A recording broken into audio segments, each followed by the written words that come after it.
with all due respect.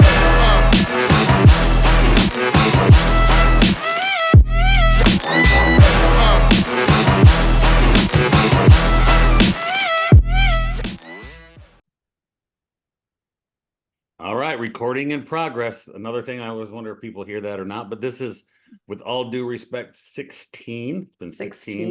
Yep, took a week off, but we're here with Erica Suter. This is a very awesome subject. I've kind of been excited to hear about from her as a female. We're talking about, and let me know if I'm wrong, like female training, sports performance training, injury prevention, and the special needs of the female athlete. Would that be pretty accurate to say, Erica? Yeah. Kind of what a lot of focus on your message is. Would that be correct? Yes, I mainly work with female athletes of all team sports, but the majority of them are soccer players, and just really trying to educate girls on what's happening physically, hormonally, especially during adolescence, and trying to make sure their training is appropriate for that. Tell us a little bit about, well, first, where can we find you? Because if someone's tuning into this and they're like, oh, I really like, what I heard. Where can they find more about you, more about what you do, more about your message? What's the best way for people to connect with you?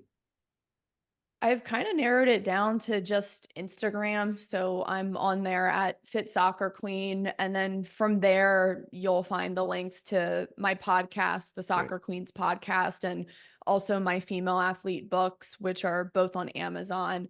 So yeah, I'm trying to stay in one place the best I can. No, that is hard with what we do. That is hard with what we do with social media, right? It's like, you can be kind of decent at all these places for people. Because if you really believe in what you're saying, you want to kind of bring people into you, bring it down kind of narrow and kind of go from there. What got you into this? Did you play growing up? Was there somebody influential in your life? Did a lot of people get into it because it's like, well, I just wanted to start train myself. I wanted me to get better. And then I realized it worked and I spread it out. Tell us a little bit about your story that got you into this. Yeah, so I love sharing my story and how this all unfolded. I started playing soccer when I was really young. I was age 6 at the time, and I didn't know which goal I was scoring on, but I loved chasing the ball around, and I just love being active. And I love soccer, and I tried other sports like gymnastics, lacrosse. I played with my older brother and his friends in the neighborhood. So baseball, flag football. I mean, we were just so active growing up. And yeah, I just fell in love with sports and movement. And I played rec soccer until about age 14. And then when I turned 14, I said to my parents, I'm ready to try out for a travel team because I fell in love with just soccer and just wanted to pursue that. And I switched to the top team in the state of Maryland at the time, Bethesda Soccer Club.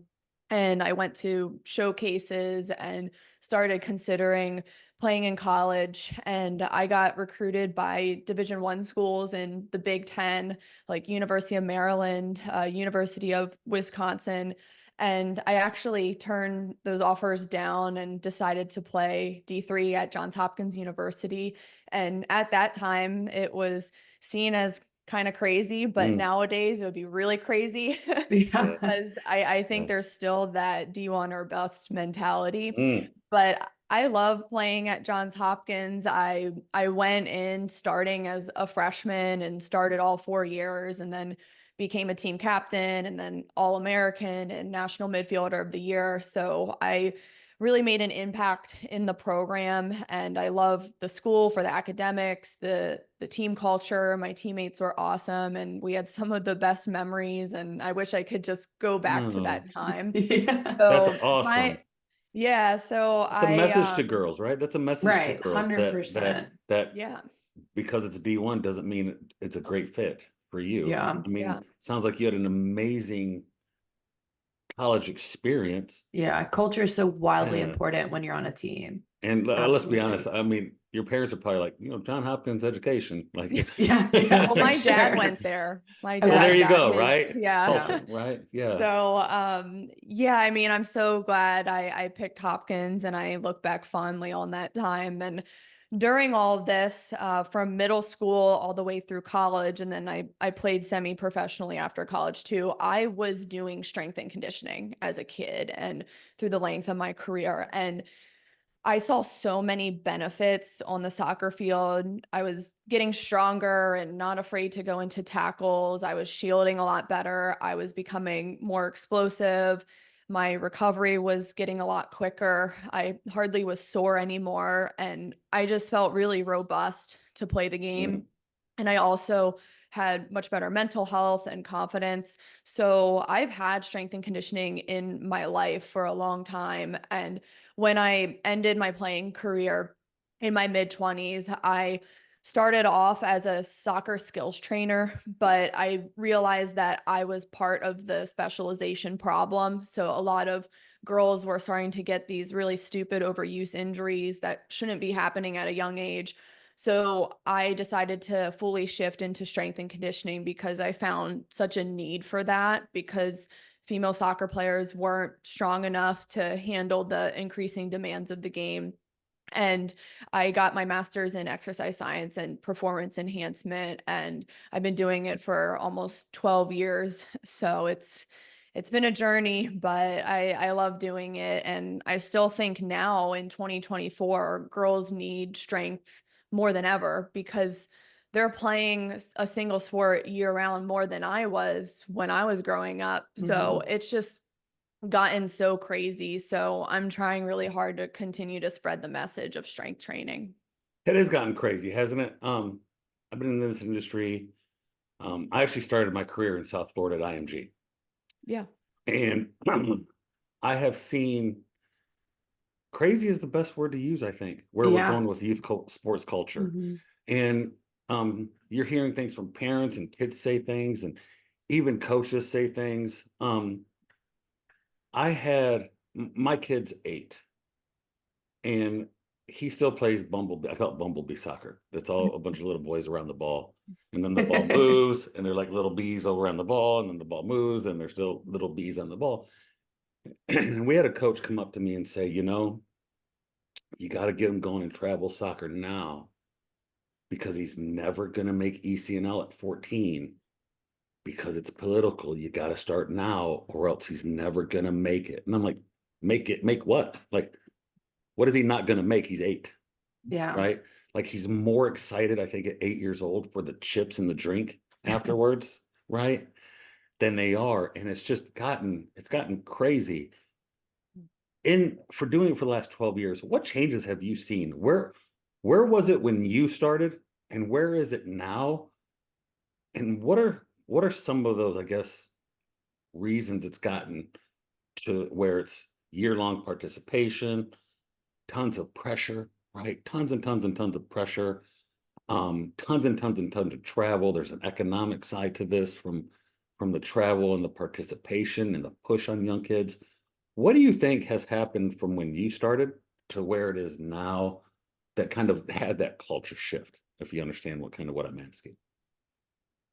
So many things have happened. I think the first one that comes to mind is just how much more practicing and playing tournaments and games year round is happening now. When I was growing up, we maybe practiced twice a week for 75 or 90 minutes. And now you see teams practicing 4 to 5 days a week, even at the younger ages, like the U12s, they're practicing way more than we ever were. And now just the saturation of tournaments. And when I was growing up, we maybe played 2 or 3 tournaments a year. Now it's like double or triple that. And then the other thing I've seen change is on the macro level, there's really no off season.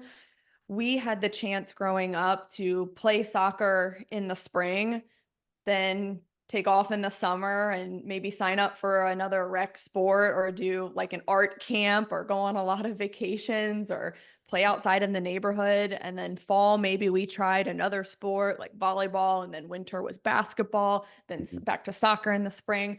So there were off seasons, and now it's pretty much year round. And I wouldn't say just for soccer, I would say for all Everything. sports.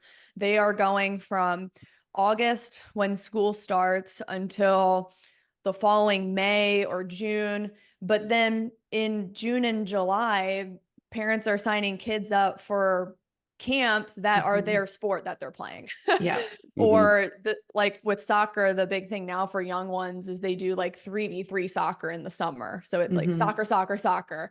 And I'm starting to see a rise in overuse injuries because of this. And I see it every day. I'm in the trenches coaching girls all the time. And I see girls as young as 10 getting heel pain and knee pain that really shouldn't be happening at that age. But, you know, it makes a lot of sense because they are basically going from August until like June and sometimes July. So they're not taking a period of recovery from their primary sport to work different muscle groups and recover.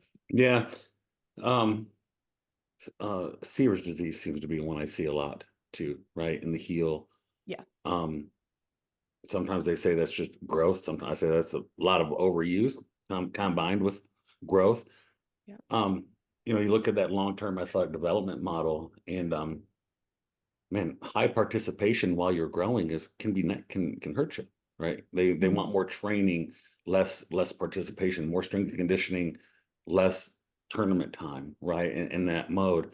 But I agree. I think sports has become that youth sports has become a billion-dollar industry, right?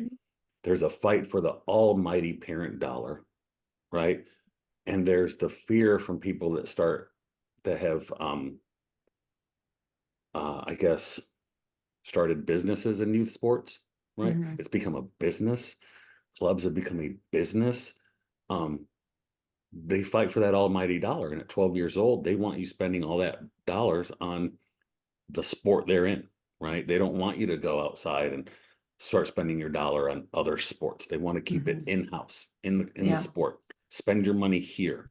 So they develop calendars that keep you inside with the almighty fear of the scholarship, right? Like I feel it's the almighty fear of you're not going to get your ride, you're not going to get your offer, you're not going to get your scholarship at the next level, where people in the industry know that, like, if you're good and you show a high ceiling and you can stay healthy, you're going to get the offers if you're talented, right?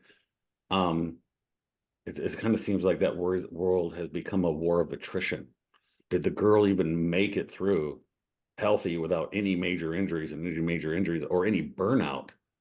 Those seem to be the girls left over, right? I think it's wild to me too, because you're not that much older than me, but what your experience was playing soccer was totally different than mine. When I got to a competitive level, and Josh knows this, I got to the competitive level of playing soccer. It was year round. It was absolutely like, if you don't play for us and you don't take this seriously, you don't play in high school, we don't want you to play. You're not welcome here. So when I decided to switch over and play lacrosse for my high school, my soccer club was like, we don't need you. Like, if you're not going to stick to soccer. And I just think that's wild, because in the end of the day, it ruins the sport for a lot of young girls or a lot of young kids. That's where the burnout comes in, or that's where it's like, I don't even want to play anymore. You know, there's no joy. So what are you currently doing? Like, now we've seen the problem, right? Obviously in your industry, you've identified the issue. And some of this is, hey, this is just where we're at, right? Like, some battles are just so big, you can't fight them. When girls come to you and they say I have a daughter, she's 12, and I bring her to you. You say, Erica, she's yours. You have her. I trust you. I don't know where she's at athletic wise or what her talent level is. I know she loves sports. I know she loves playing soccer, and I just want her to have a great experience and let the chips fall where they may. What are you doing from there? Talk a little bit about your process.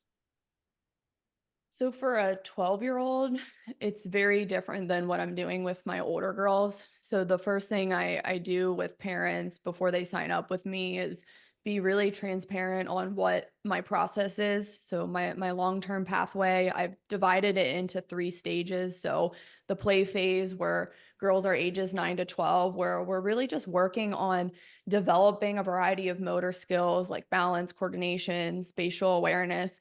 And our trainings are structured in the form of fun, task-oriented games. And then the next phase is more of that growth spurt phase around ages 12 and a half to 14.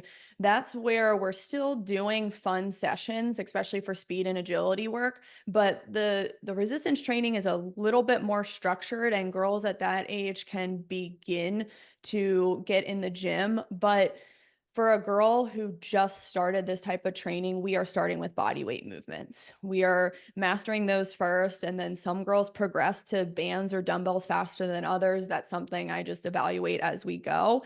So that's more of the specialization phase where they start to pick one sport and they get more serious, or they should be picking one sport around that age. And then they start to get more serious about more structured training.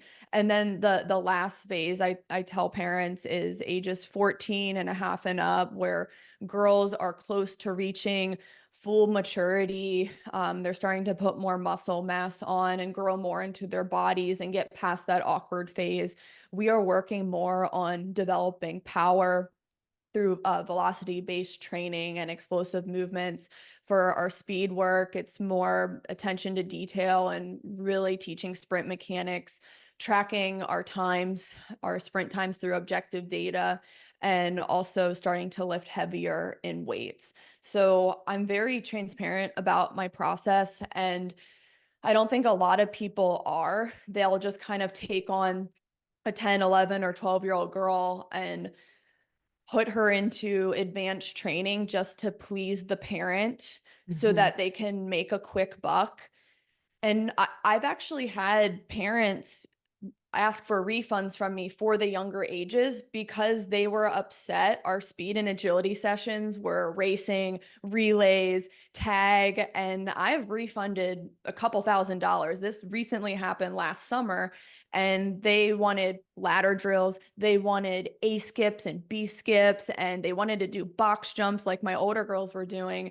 And I think a lot of trainers give in to parents during this because they're like, well, I don't want to lose money. But I found that I really need to stand in my values. Otherwise, no one is going to be educated and no one is going to learn what is age appropriate for these girls so that they love working out, they stay healthy. We don't want to rush their development too fast because that can increase injury risk. So I'm just very honest with people up front. And that's really been key for me in the last few years because I used to just kind of, give in to parents and make my sessions look so revolutionary and crazy. And I just don't do that anymore. Yeah, good for you. I commend you for that. I think social media has sometimes messed with parents' heads about what real training is. They see a 12-year-old doing these crazy, crazy things, and they think that their kids should be there. And, complex, like, training isn't, and I've said this in social media, it's not really hard, right? It's nowhere near as challenging as what social media needs to tell you it is.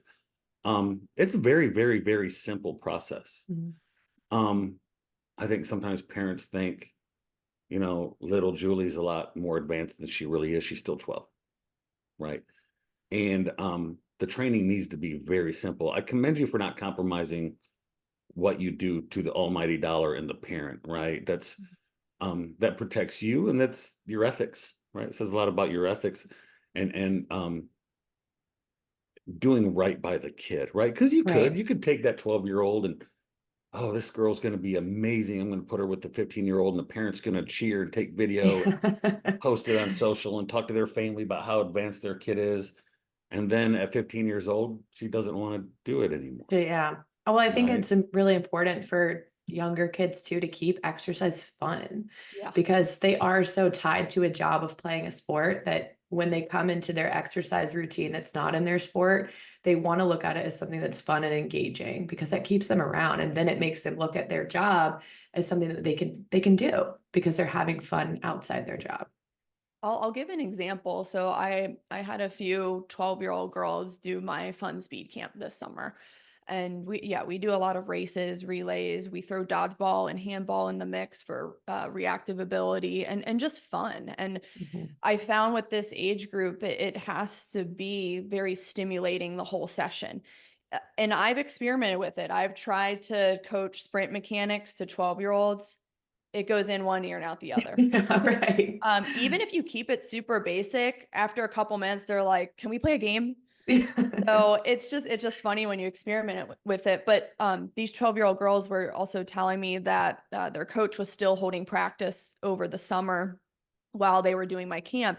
And their coach had been making them run for 20 minutes straight twice a week at every practice. And they were miserable. There was no purpose to the running. They were just jogging around the field, and they had to like be by themselves. So they were like far apart from their teammates. It's like this weird program that he does, but they kept telling me just how miserable it was. And then they ended up skipping his practice to come to my camp.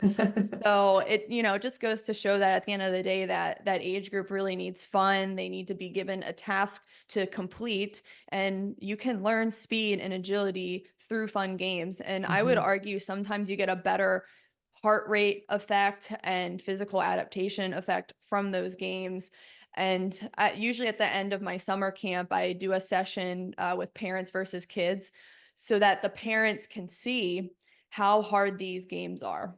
Yeah. And it's funny because last month when they came out, the parents were just huffing and puffing. And I was like, you see, just because it's fun, don't let it fool you, because you're getting speed, you're getting agility, and you're also getting a really good conditioning effect. So I try to keep it the fun the best I can. And I just don't want girls so young to develop a sour taste in their mouth towards exercise, because if they develop that young, then they're going to turn into the woman in her 30s and 40s who struggles to lose weight or stay healthy and just hates going to the gym. And I Right. don't want that for girls. I love working out. I love staying healthy, and I want to share that with girls. And it runs so much deeper than just getting them better for soccer. No, No, well, that's right. You're absolutely, setting yeah. them up for lifetime success versus just success in their sport. And I totally, I think that's exactly what happened in my own personal journey. Is like we were talking about, you get to a certain place where it's like all you've lived and breathed is sprinting on a track and running drills that you don't enjoy. And so I got to college and I was like, I'm not ever exercising again. Like, this is Yeah. not fun. I don't want to do it. So I struggled with weight all through college. I know a ton of collegiate football players who were forced to work out their whole life, graduated from college, were done playing college, and 100% hate the gym. Yep. They were offensive linemen who are now obese in their 40s, horrible health, and they hate exercise. They never change their nutrition, right? And I think that's so many of our kids, their first exposure to health and fitness is playing a sport. And if you have a positive outcome from that sport, they're going to like it and love it, right? And makes it so much more about the biggest problem we have in this country, which is probably our health epidemic. Right. And you're making a big impact with that with girls because they love it, right? Your games thing is funny. I work with a lot of high school athletes, a lot of high school football kids, and a lot of offensive linemen will do speed and agility one through the week. And the best workout that these kids get is when a free day comes out and we do ultimate frisbee for 30 minutes. Yeah. I'll have offensive linemen picking the teams, taking the shirt off. They're cutting, they're jumping, they're running, they're landing, they're falling down, they're blowing. And I'm like, hey, y'all, where was this Monday, Tuesday, Wednesday? Yeah. And I put some of that on me, right? Like some of that on me for not maybe making it too structured. But they think they're out there playing. They call it a free day. And I'm like, this might be the best speed, agility, injury prevention 30 minutes of the week. Yeah. Right? I think the older kids need it too. You got to sprinkle that fun in for them because they're playing at such a high level and the stakes are high and there's more pressure. And I think it's good to incorporate those fun days. And like you said, they're still getting an amazing workout from it. Yeah. Well, I think too, fun needs to be in it forever, like kids should absolutely be having fun with it, but I want to have fun with it now. At 28, I still want to go into the gym and be like, okay, well, I need a fun day today. I Listen, don't want to be so structured in my routine. I got a lot of friends got into fitness this summer from pickleball. Yeah, exactly. Just having Right. So fun. let's Yeah. not, yeah. And they don't even realize they're doing activities and they're like, yeah, Exactly. right. But we always need that. Yeah. Moving on. We talked about this in the kind of pre-conversation. Um, something that was said, it was in your book, I believe. Girls, injuries, menstrual cycle, where it's different, obviously, than boys. Mhm. Talk a little bit of, because that's injury prevention is a subject I really like. Because there's nothing that'll make a sport negative than a blown ACL in a young girl, right? Mhm. Nothing, right? Nothing will kill the joy like it's having to take a year off because you hurt your knee. For female soccer players, it's almost kind of cliche, right? The Right. female soccer injury, the female ACL. I've known parents come to me before and be like, "Hey, my little girl wants to play soccer, but the ACLs, or baseball pitchers, right? Same thing. They come to me and, "Oh, I want my kid to play baseball, but shoulder injuries." But and I've had parents come, "I'm hesitant about soccer because of the ACL injury," and she's a female. Talk a little bit about what you've seen in your research, in your book, in your experience, and how that affects how you train girls. So I don't plan my training around menstrual cycles. I don't think anyone does because it's impossible, and we also don't have enough research behind it to say, "Oh, this is the phase that does it."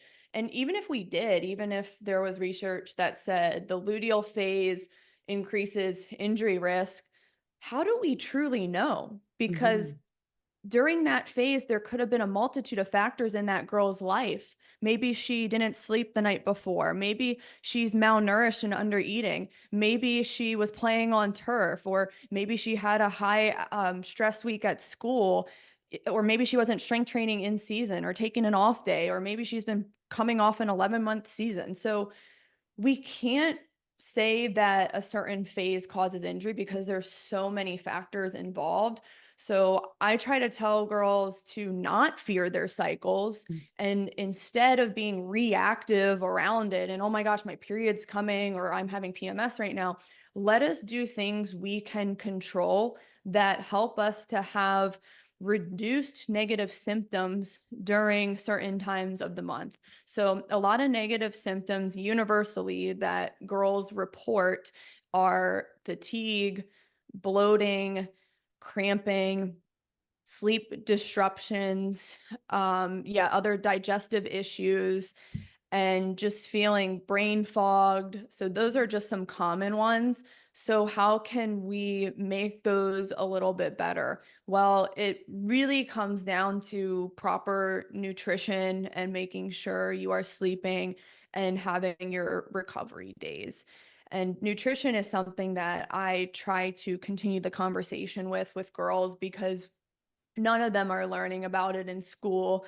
I mean, a lot of these health teachers are still talking about the disaster that was the food pyramid, where they said, "Oh, well, you need to have 6 to 11 servings of grains and sugars." And I don't know if you guys have seen the South Park episode where they're like, "We need to flip the food pyramid upside down and you got to have your fats and proteins first."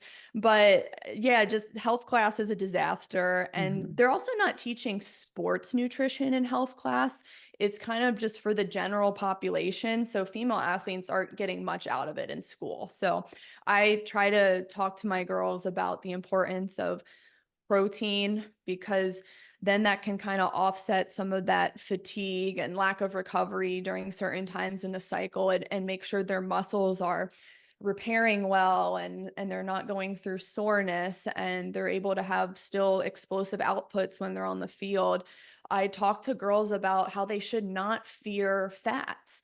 And I think a lot of girls have been told you need to have low fat, skinny lattes, but there's certain types of fats that are really healthy for female athletes. So a lot of fats that contain omega-3 fatty acids, mainly found in animal-based sources. I'm not a big fan of plant-based diets for girls just because you're not getting the healthy fats. you're deficient in vitamin B12, which they need for energy to combat that PMS fatigue. They're also very deficient in iron from those diets, which can really make girls even more fatigued and lack endurance.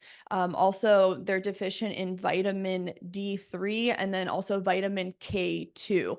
Kale only has vitamin K1, but humans really need vitamin K2. So it's just very interesting, the misinformation out there on female athlete nutrition. But I try to educate girls on what nutrients they need to support their hormones and just really let them know that you got to up your protein, you got to up your healthy fats. And it's so interesting because all female hormones are made up of cholesterol.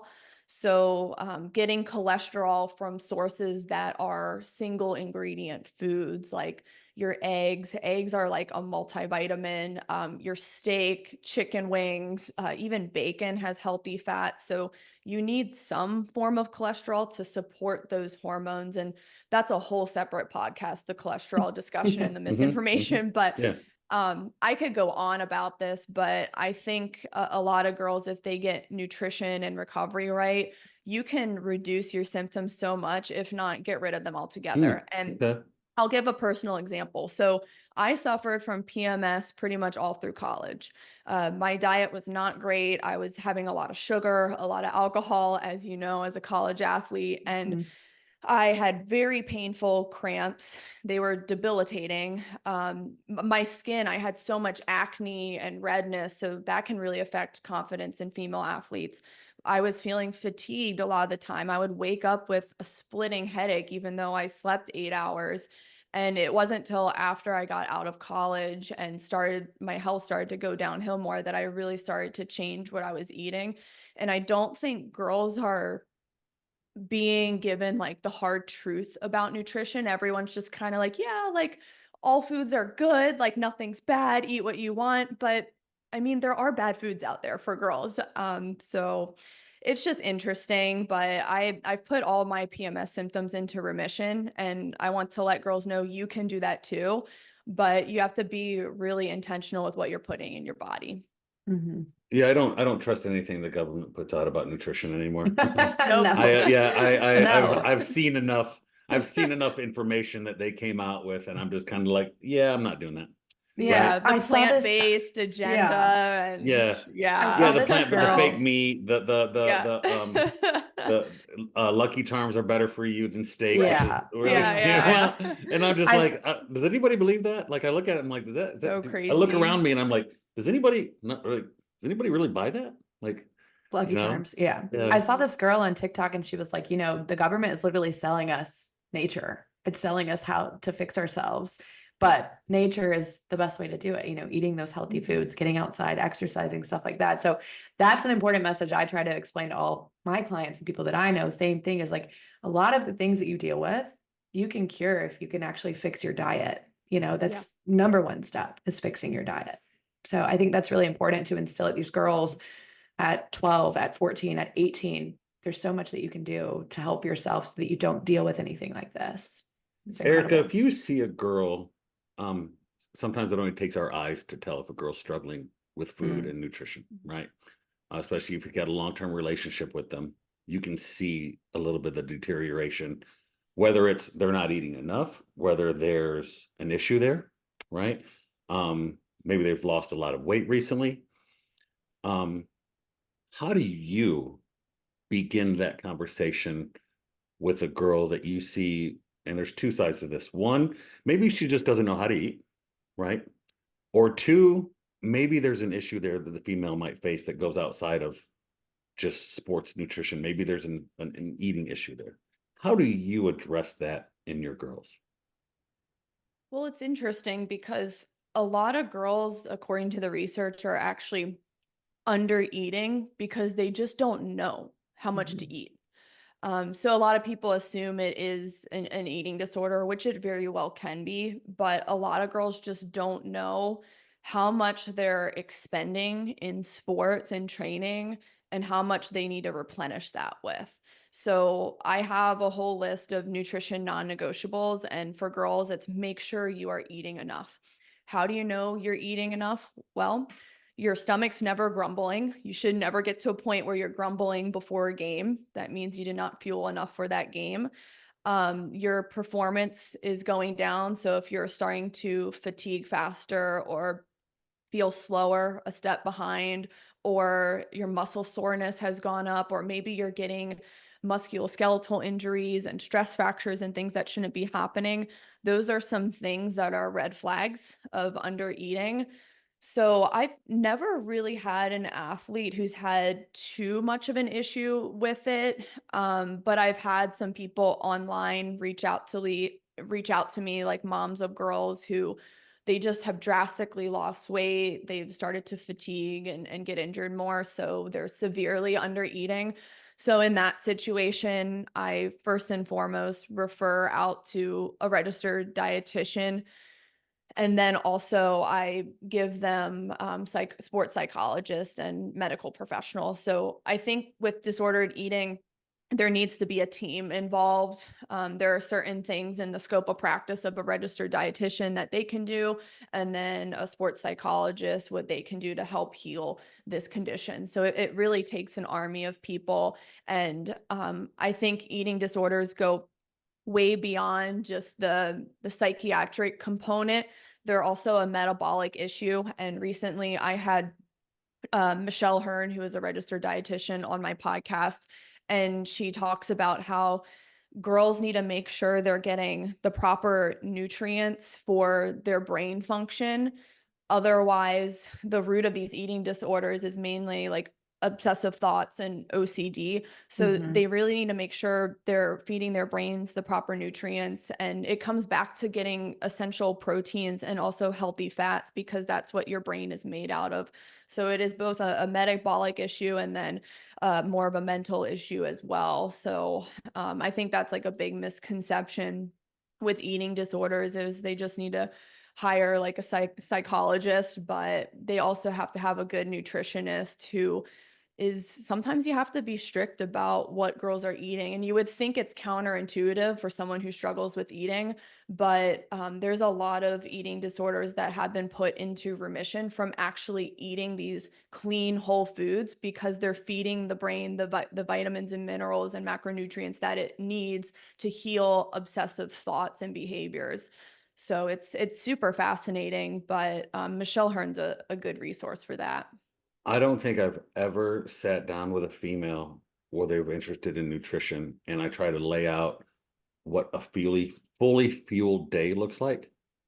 I've never had a girl go, yeah, I'm doing that.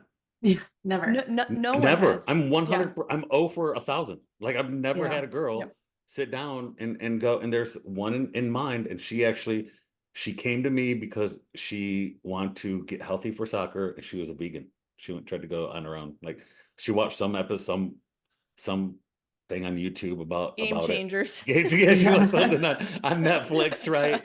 Yeah. She watched something on Netflix or something, and I slowly just I didn't like bash her. Nothing. I just said, hey, let's start incorporating some things you can do, and I think her output, her need was somewhere around like 2,400 calories a day. And I just put that on paper, and I put that on what it looks like on paper. She's now playing college and she does it. It's the best thing she's ever done. But I've never had a female come to me and go, yeah, I'm eating that every day. I got a breakfast, lunch, dinner, 2 snacks, snack before I go to bed, something after I work. Like I've never had that in a female. I have had girls come to me and their parents come to me, and I'll talk to the daughter. As soon as there is an issue where I think this goes beyond nutrition, and this goes beyond her wanting to be better for her sport, and there might be some disordered, it's out of my hands. I got no problem with that. Get them in the right direction. Sometimes that's hard for parents to hear is, hey, I think you need to go one step further than me to maybe a psychology side of this and an RD. Yeah. That's hard sometimes for a mom to hear, right? It's, you have the responsibility to do that, but the parents need to be open to that option too. And sometimes they're not. Sometimes they want to not think that's going on.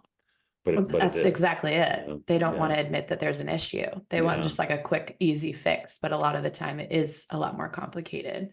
when you talk with girls about nutrition, what are some of the immediate positives you've seen? Like the girls that have been compliant, like they've sat down with you and you put it together, right? If you're a mom or even a dad or a girl listening to this, once they start putting proper foods in their bodies, from your experience, what have you seen in immediate changes in their performance? Mhm. The one thing that girls are very compliant with when I talk to them about nutrition is they do start incorporating more protein into each meal. And I've had girls tell me that they'll have peanut butter toast for breakfast. And I'm like, that is not a protein source. Peanut butter is a fat source. So you got that down. But add 2 eggs to that, add some bacon to that. And they start to do that and they will report to me, oh, wow, I'm more satisfied. I'm not starving anymore. I don't have to constantly snack all day. Like I'm good. I'm not constantly thinking about food and my next snack and what I'm doing. I am satisfied until school lets out, and then I got to have my pre-practice meal. They also report to me that their muscle soreness is becoming less and less. Oh, well, protein is needed for muscle building and recovery. That makes a lot of sense. So they start to really catch on to that. And they also, so a unique one a lot of them have reported is their mood is better. And That's what I was just going to ask. protein does really help with some of those amplified emotions during PMS and really stabilizing mood. And one of my colleagues, Cynthia Monteleone, she's a track coach, and she said anytime her daughter gets moody, she gives her a protein shake. She'll go in her room, drink the protein shake, and then she kind of like calms down and regulates. Yeah. So it's powerful for so many reasons. So yeah, a lot of girls report that they're satiated for longer, so they're never hungry, and less muscle soreness, faster recovery, and then just better mood and just overall feeling more energized. Right. I I love it. In the industry in the last 12 years, and as we kind of wind down, has there anything been surprising you found? Is there anything that shocked you in the last 12 years that you found in as you write your books, as you coach, as you train, as you work with athletes? Anything surprising in this industry that you've seen? I've seen it all. I'm not really surprised by anything anymore.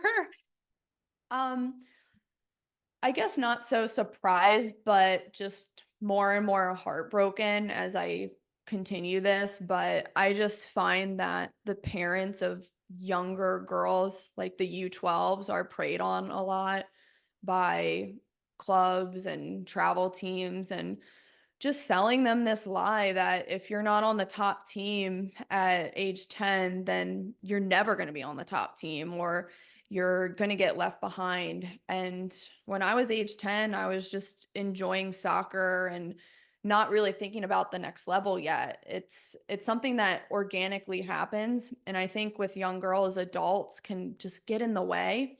And the more we step out of the way as parents, as coaches, and just let the kid develop that passion, it's just better in the long run, because the burnout numbers are really bad, and a lot of young girls quit by the age of 13, 14, and that number keeps increasing.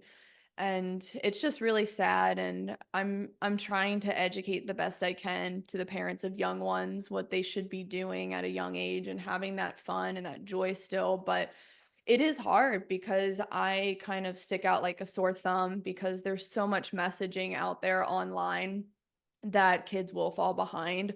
So I'm an outcast, but if I can help one or two people, then that's fine. Then that's all I need. But Yeah, I it's agree. it's I really agree. hard. I agree. Absolutely. I saw that in the baseball industry when I had a private facility and I became very outspoken against playing multiple club teams every summer, playing year round, playing fall, then playing, your season in the spring and then summer travel and then fall ball and then going to tournaments. And I came a little bit outspoken, and it got to the point where a few clubs were like, we're not sending kids to you anymore. I said, listen, that's fine. Yeah. I was like, because in the end of the day, I'm going to feel really good about my career at the end of the day.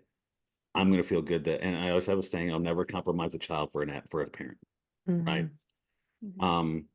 And if you're new in this business and say you're 23 years old and you're going to start training athletes, I would tell everybody new who's coming in this industry, stick to when everybody has the kid's best interest in mind, everybody wins. You're going to find people that don't have that, unfortunately, because they're in the sports business. There's a difference between being in the sports industry and loving it and then being in the sports business, right? I think there's a big difference in that. I think, you know, Erica, I think your message rings true for a lot. I hope there are a lot of people that listen to this podcast and go, wow, that's us here in California. What can I do? Right. Or that's me in, you know, Kansas City. That's going on here. That's me in Boston. And that's what we're happening here. I thought it was only our community. Right. If you can tell us a little bit about, we talked a little bit about how they could reach you. You have a book. If you don't mind, we'll tag your Instagram and how to get in touch with you if people got questions. I really appreciate you coming on and sharing your story. It's a refreshing story to hear. Like I said, he said, it's like, if there's anything that's been surprising, you've been like, man, I've seen it all, right? And you have. I appreciate your message. We're gonna get this out. I hope this episode touches some people, right? And they really see like, oh, this, I don't want that to happen to my kid, or what can I do, or maybe that's my daughter, or the more we talk about it, the more it gets maybe out. they read this and they're like, I'm getting my daughter involved in strength conditioning early at 12 and making it fun and what to be aware of and what to look for. So I know we're on a time crunch. The last thing I want you to do is to be computerless for the rest of the time.